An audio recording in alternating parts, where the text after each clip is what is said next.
So people remember reinforce?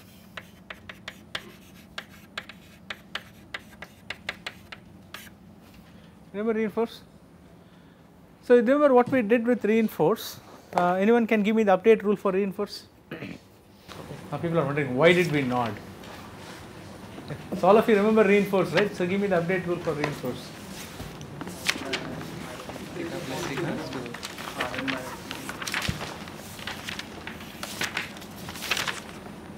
The change in theta will be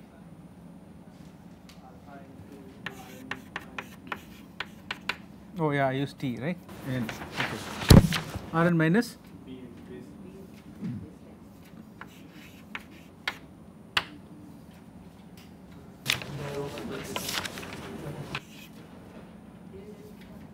huh? Do? Characteristic eligibility ln pi an theta An. Yeah. an theta n. Yeah. An theta n. So this is the update equation, right? Correct? So what was this guy? Reinforcement baseline.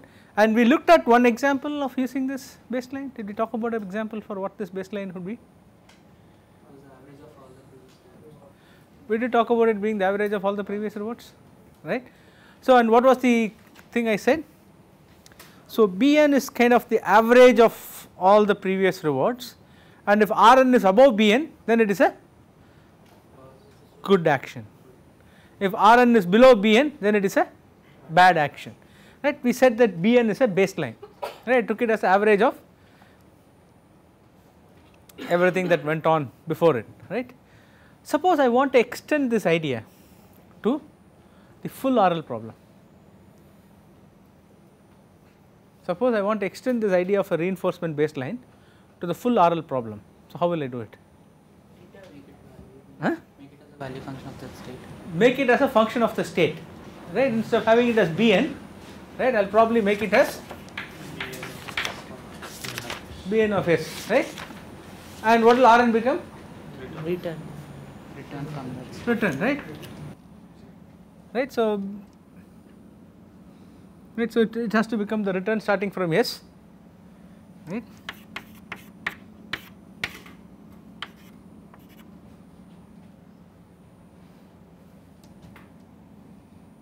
Well, whatever, yeah. Right. So something like this you will start getting, right? Right. Should it be the return? Can it be something else? Okay, we will come to that. We will come to that. Okay. So this is essentially what I am going to look at, right? So what is this guy? Huh? Huh? Exactly. Can you define it before you say it's a value function? What is it? What would it be in words? Generalizing from Bn. What was Bn? The average of all the rewards that you would get from that place. So what should Bn of Sn be? The average of all the returns you should get starting from Sn. What is that? That's the definition of value function, right? So if I extend this reinforcement baseline idea to this, I essentially end up getting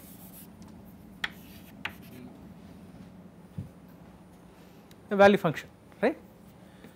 But then nothing else has changed. I am still solving for the what? Policy parameters.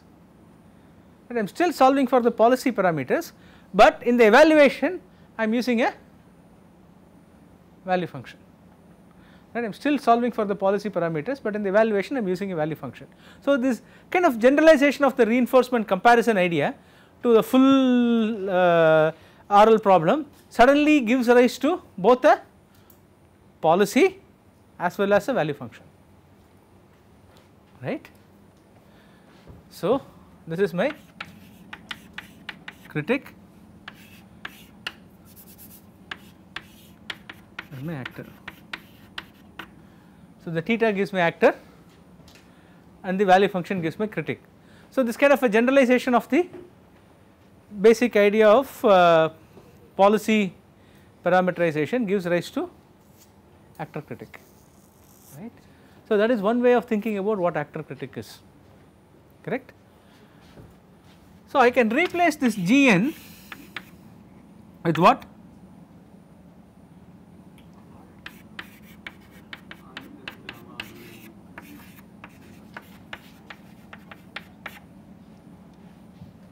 Right? What is that? A TD error, right. So, this term somehow magically became a TD error,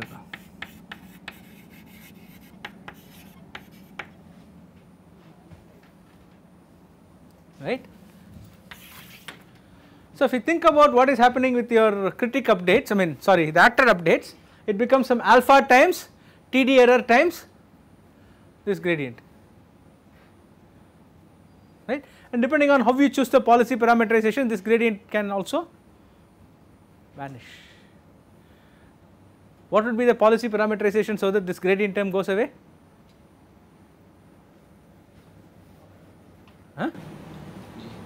Softmax.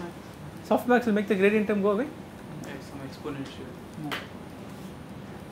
Some kind of a lookup table kind of a representation for this, right. I mean it is not a softmax kind of thing, it is a, I can think of a lookup table like if it is 1, if it is that action is taken in that state, it is 0 for everything else, right. So I can look, remember when we talked about value function approximation, we said we could have indicator variables like parameterization, you could have an indicator variable like parameterization for policies as well, right, in which case you can just write like a TD update rule, right, you will just look like a value function update rule, right. So it will essentially delta t will start looking like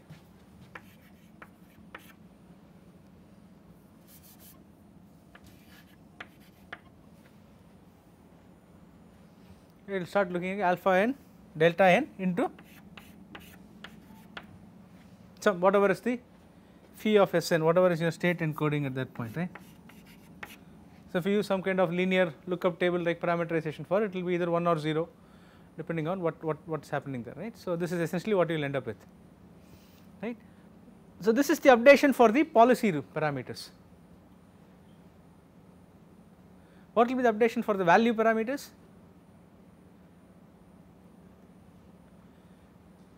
I have to learn V, right. We already looked at V. So what will be the updation for the value parameters? The TD update rule. So what is the difference between this rule and the TD update rule? People still haven't found out what is wrong with this rule. Nobody has told me this. No, not Huh? you not huh? All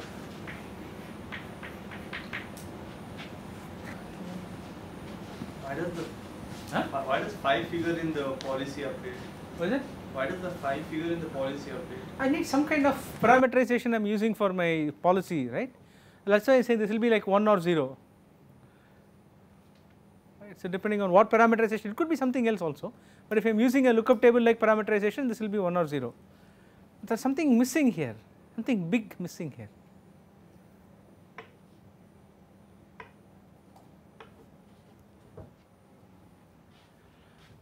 So, I am going to do lookup table like parameterization,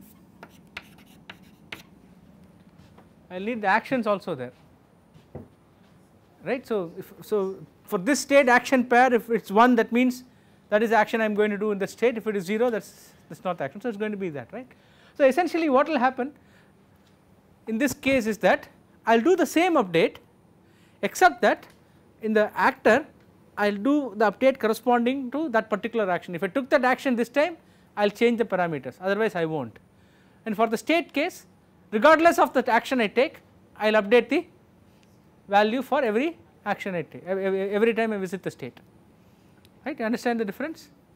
So the actor and the critic will always be changed by the same amount, which is alpha n delta n, right. Both of them will get updated by alpha n delta n. The only difference is the critic gets updated, the same parameters get updated for the critic regardless of what action you take. As long as you visit the state, you will update the value function for the state, right. It is common sense. I am just telling you, it just falls out naturally by whatever framework that we are setting up. Okay. And for the actor parameterization, right, the actor corresponding to the action that you took will get updated by alpha and delta n. Right. So, you have to choose the parameterizations appropriately so that you get that, but that is the basic idea. So, this is the basic actor critic method that is actually presented in the book, the edition of the book as it stands now. Okay. They do not actually do the function approximation part. So, actor critic is presented in the book before the function approximation, right. So, no, it is actually presented after the function approximation in the second edition of the book, but the text that was written was copy pasted from the first edition. They have not adapted it yet, and in the first edition it appeared before the function approximation chapter. So, in the second edition also they do not make reference to function approximation yet, right. So, as Rich keeps adding more material to the second edition, that will also change. This is one peril of using a book that is being written, right, as we speak. So, chapters are fluid, they may change next week, but right now the version that we downloaded at the beginning of the semester has this inconsistency. It has the same text from the first edition, but in a different part of the textbook. Okay. This is roughly people got what we are doing here, right. Right. The second motivation for actor critic is as follows, or I already told you the second motivation for actor critic. The first motivation is what? We are generalizing from reinforcement comparison, like using a reinforcement based line. If we start using a reinforcement based line per state, then you kind of get into an actor critic kind of a setup, right. So, the other motivation for doing actor critic is to go back to policy gradient again and say that, hey, policy gradient has a lot of variance, so we would like to reduce the variance, right, and therefore we, instead of using returns as the evaluation for a policy, I am going to somehow try to bring in the value function. Okay. So, that is essentially what we are going to see next. How do you bring in the value function in that setting? Okay. This will be slightly different motivation for this, right.